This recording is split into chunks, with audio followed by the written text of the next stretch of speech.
কোনটা নিবি দেখ।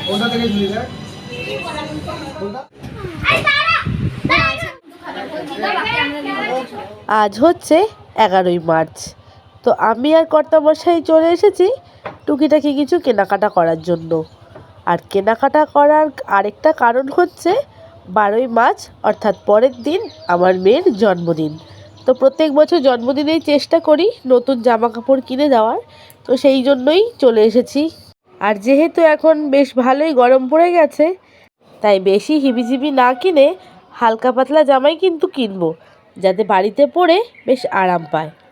আমার মেয়ে এই বছর 6 বছর পূর্ণ করে 7 বছরে পা দিল। দেখতে দেখতে সেই পুচকে মেয়েটা 7 বছরে কিন্তু পৌঁছে গেল। মেয়েরা কত তাড়াতাড়ি বড় হয়ে যায়। এই তো মনে হলো সেই দিন জন্ম নিল, আর দেখতে দেখতে দেখো জীবনে 6টা বছর কিন্তু পার করে ফেললো। এই হচ্ছে আমাদের জীবনচক্র, এইগুলো নিয়েই কিন্তু চলতে হবে। তো আমি এখানে 3 বোনেরই জামা কাপড় কিনে দিচ্ছি। জামা কাপড় কেনা কমপ্লিট করে চলে এসেছি বাসনের দোকানে। যেহেতু বাড়িতেই রান্নাবান্না আমি করব, তো সেই জন্যই এখান থেকে একটা ওভেন কিনে নেব। আমরা যে রেগুলার রান্না করি যেই ওভেনে, সেই ওভেনে কিন্তু বড় বাসনপত্র বসিয়ে রান্না করা সম্ভব নয়। আর এই সুযোগেও একটা জিনিস ঘরের হলো, অন্যান্য সময় কাজে কর্মেও কিন্তু ব্যবহার হয়ে যাবে। তো তারপরে চলে আসলাম কাপ প্লেটের দোকানে। বিকেলবেলায় লোকজন খাবে, সেই পাতা, গ্লাস, চা খাওয়ার কাপ, কেক দেবো, তার জন্য প্লেট, সমস্ত কিছু কিন্তু এখান থেকেই নিয়ে নিলাম। তো নিয়ে কিন্তু সোজা চলে গেলাম বাড়িতে। গুড মর্নিং বন্ধুরা, কেমন আছো সবাই? সবাইকে ওয়েলকাম জানিয়ে আজকের ব্লগটা শুরু করছি। তো কাল মার্কেটিং করতে করতে তো প্রায় অনেকটা রাতই হয়ে গেছিলো। বাড়িতে এসে সমস্ত কিছু গোছগাছ করে ঘুমোতে ঘুমোতে কিন্তু প্রায় 12টা থেকে 12:30 বেজে গেছিলো। আর আজ হচ্ছে মেয়ের বার্থডে। আজ হচ্ছে ওর বার্থডে। তো সেই বার্থডে উপলক্ষেই তো কেনাকাটা সমস্ত কিছু তোমাদেরকে তো দেখালামই।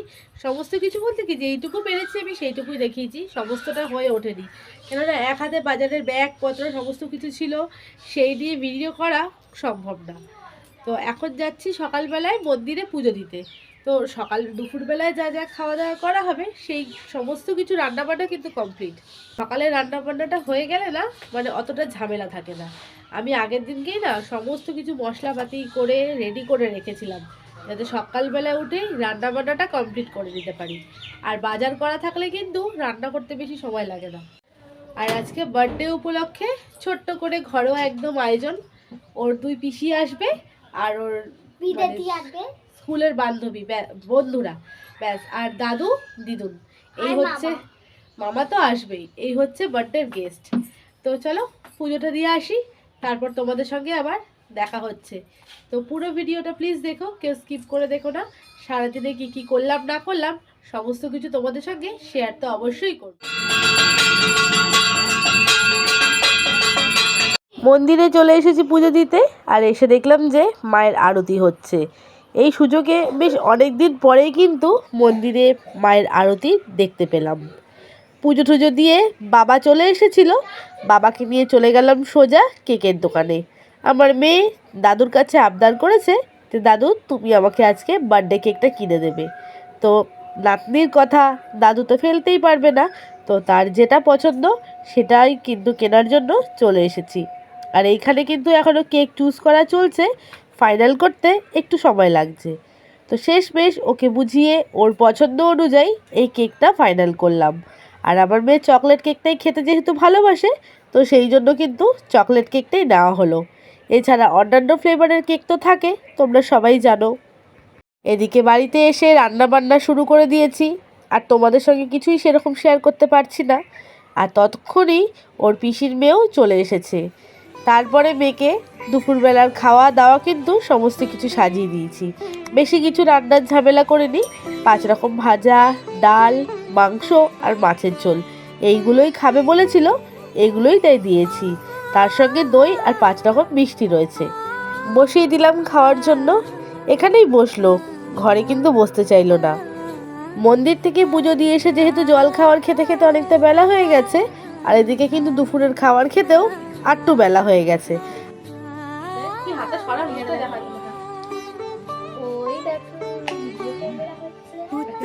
মন থেকে আশীর্বাদ করো যাতে ভালো থাকে, সুস্থ থাকে, ভালো মানুষের মতো মানুষ হতে পারে, তাই তো?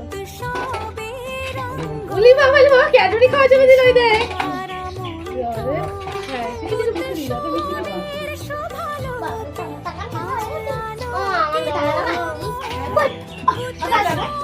দিদি ভাই জোকারটা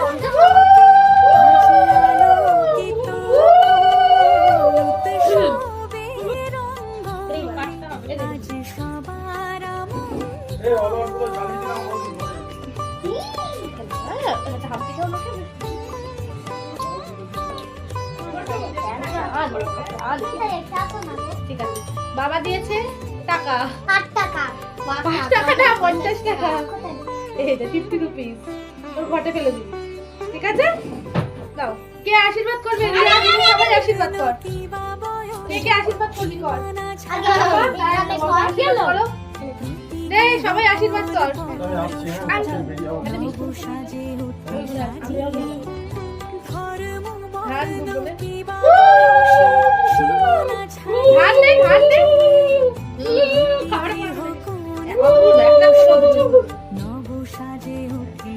ভাত মুখে দিয়ে যাও, রান্না হয়ে গেছে, ভাত মুখে দিয়ে যাও।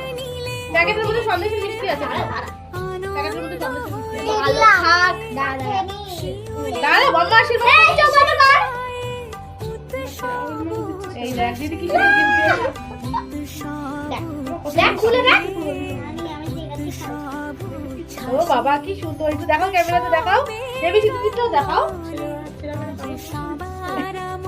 আরে কি হচ্ছে এই তো এখানে সবকটার ফেভারিট থিংস কালার খাবার সবকিছু ফেভারিট করে গেছি। এটা আমি, এটা ও, আর পিছনে একটা কেক এঁকেছি। ঠিক আছে ঠিক আছে ঠিক আছে। আর এগুলো আমি কিছু বানিয়েছি, এটা খাবার পরে খুলবে না। এটা ওর দেবীশী দিদি এনে দিয়েছে, এখানে সুন্দর ফটো প্রিন্ট করে পরে আমি তোমাদের সামনে থেকে দেখিয়ে দেবো। মানে কেনি দাঁড়া আরো বাবা থাকবো। দিদি খাবে খাবে খাবে। এই কিছু খাওয়াতে হবে তোমার? আর কিছু খাবে না, তো ভাত খেতে দে আগে। ঠিক আছে দেবীশী দিদি কেমন যা যা পিজা দিদি দিদি করো, দিদি দিদি আশীর্বাদ করো। সবার কি করতে হবে? বসে আছে কত খেলার মাঠ।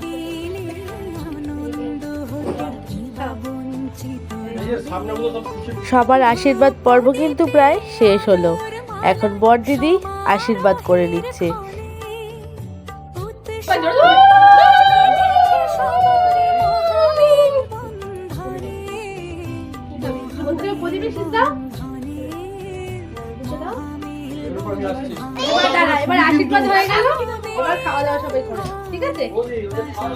আমার মেয়ে হচ্ছে বাড়ির সবার ছোট আর সবার আদরের, তার সঙ্গে ওর জেঠু বম্মারও কিন্তু আদরের।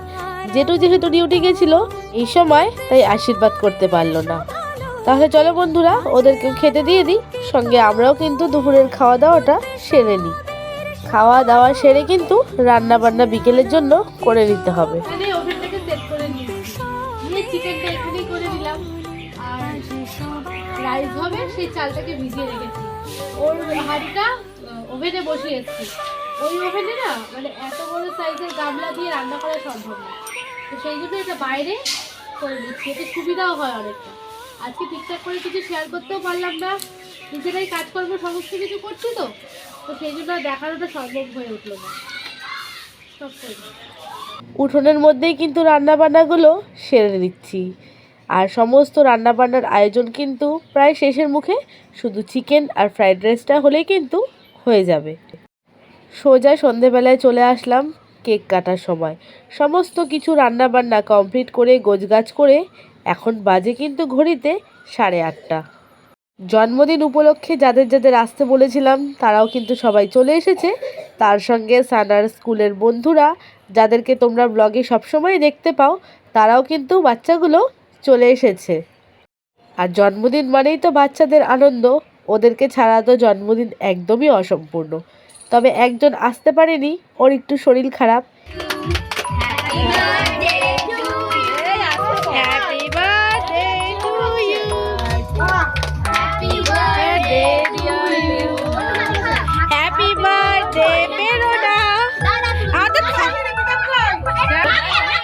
তুই যা না।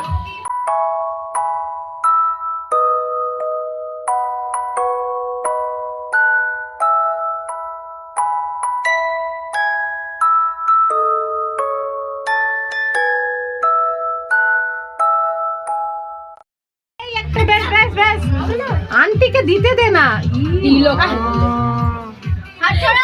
কেকের পাগল। খালি দেখ ছুতে দেবে না কেন বাবা, একটু ক্ষমা দে, আবার ক্ষমা দে। ক্ষমা দে এদিকে।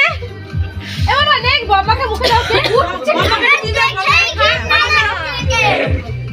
ও বাবা ড্রেসটা কি সুন্দর দাদু হয়েছে। দিদি বম্মাকে দাও। দেও না, নাও না, দিচ্ছে। দে দে বম্মাকে দে, আন্টিকে দে। কেক কাটা কমপ্লিট হলো, সবাইকে কেক খাওয়ানো কমপ্লিট হয়ে গেল। যেহেতু ওর বন্ধুদের আসতে একটু দেরি হয়ে গেছে, তাই কেক কাটিং করতেও কিন্তু প্রায় অনেকটাই রাত হয়ে গেছিলো। এখন বাজে ঘড়িতে 9:30। আর এই তো আমার বান্ধবী, তোমরা সবাই চেনো। ওদেরকেই আসতে বলেছিলাম, আমার মা, বাবা আর ওর পিসিরা।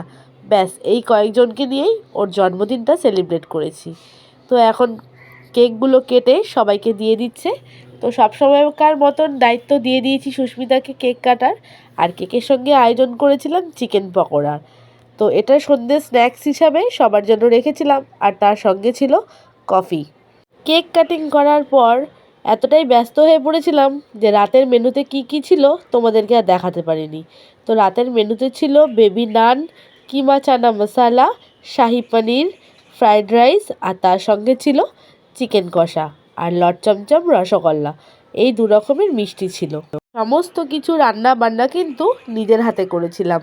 হ্যাঁ, তবে লুচিগুলো গরম গরম সবাই ভেজে দিয়েছিল। আর এখন বাজে ঘড়িতে রাত 1:45, লোকজন সবাই চলে গেছে। তো শেষ অতিথি হচ্ছি আমি। এখন বাজে ঘড়িতে রাত 1:15।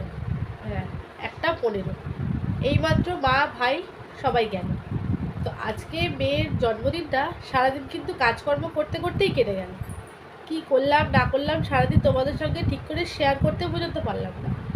আসল কথা, নিজেরা রান্নাবান্না কাজকর্ম করলে না ঠিক করে ভিডিও করা যায় না। আর আমার ভিডিও তো আমি নিজেই করি, সেরকম কেউ করে দেয় না। তো সেটাও একটা কারণ রয়েছে যে তোমাদের সঙ্গে সমস্ত কিছুটা শেয়ার করতে পারলাম না। তো আজকে আর রাতেবেলা এইটুকুই শেষ করছি, আর ভিডিও করতে পারছি না। জন্মদিনে সবার থেকে ভালোবাসার উপহার কী কী পেলো সেটা তোমাদের সঙ্গে কালকে শেয়ার করব। দেখতে দেখতে দিনটা আজকে কেটে গেল। আর আমার সোনামণিটা দেখো কি করছে, আজ 6 পূর্ণ হয়ে 7-এ পা দিল। আর দেখো রাতের বেলায় ওর কাজ হচ্ছে এখন বিছানার চাদরটা তুলছে। মানে তলায় একটা চাদর পাতা আছে, এই যে ওপরে একটা শৌখিন চাদর পেতেছিলাম, তো সেই চাদরটাই তুলছে। তবে আজ কিন্তু অনেক দুষ্টুমি করেছে, মারও খেয়েছে। ভেবেছিলাম যে জন্মদিনের দিন মারধর করবো না, কিন্তু এতটাই দুষ্টুমি করেছে যে একটা পিঠের ওপর বাড়ি না দিয়ে কিন্তু পারলাম না। তো যাই হোক বন্ধুরা, রাত হয়ে গেছে আর একটুও এনার্জি নেই তোমাদের সাথে কথা বলার। তো বাকি ভিডিওটা কালকে শুরু করব। আজকে তাহলে জামা কাপড়টা চেঞ্জ করে জাস্ট এবার শুয়ে পড়বো। আর পুরো ঘর বাড়ি কিন্তু অগোছালো হয়ে পড়ে রয়েছে। রান্নাঘরের অবস্থা খারাপ, মানে চারিদিকে এঁটো কাটা নোংরাপত্র ছড়ানো রয়েছে। ডাইনিং টেবিলটাও ঠিক করে পরিষ্কার করা হয়নি। শুধুমাত্র যেসব খাবার দাবারগুলো বেঁচে গেছিলো সেইগুলো ফ্রিজে তুললাম। আর রাইস মানে ফ্রাইড রাইস যেটা বানিয়েছিলাম সেটা বেশ খানিকটা রয়ে গেছে। ওটা আর হাঁড়ির তো অনেকটা বড়, আর ফ্রিজে একটুও জায়গা নেই। দুপুরবেলাকার ডাল তরকারি সমস্ত কিছু রয়ে গেছে। আর কি রান্না করলাম না করলাম, কতটা করলাম সেটাও তোমাদের সঙ্গে দেখাতে পারলাম না। মানে আমি ভিডিও করব না কাজ করব। তো যাই হোক বন্ধুরা, শেষ করব বলে কিন্তু আর শেষ করতে পারছি না। সারাদিন যেহেতু তোমাদের সামনে এসে কথা বলা হয়নি, তাই ঠিকঠাক করে মানে কি বলবো না বলবো সেটাও বুঝতে পারছি না। তো আর পারছি না। এবার মেয়েরও ঘুম পেয়ে গেছে, এই যে হাই তুলছে, ওরও চার্জ শেষ। তাহলে আজকের মতো এখানেই বিদায় দিচ্ছি। তোমাদের সঙ্গে দেখা হচ্ছে কালকে।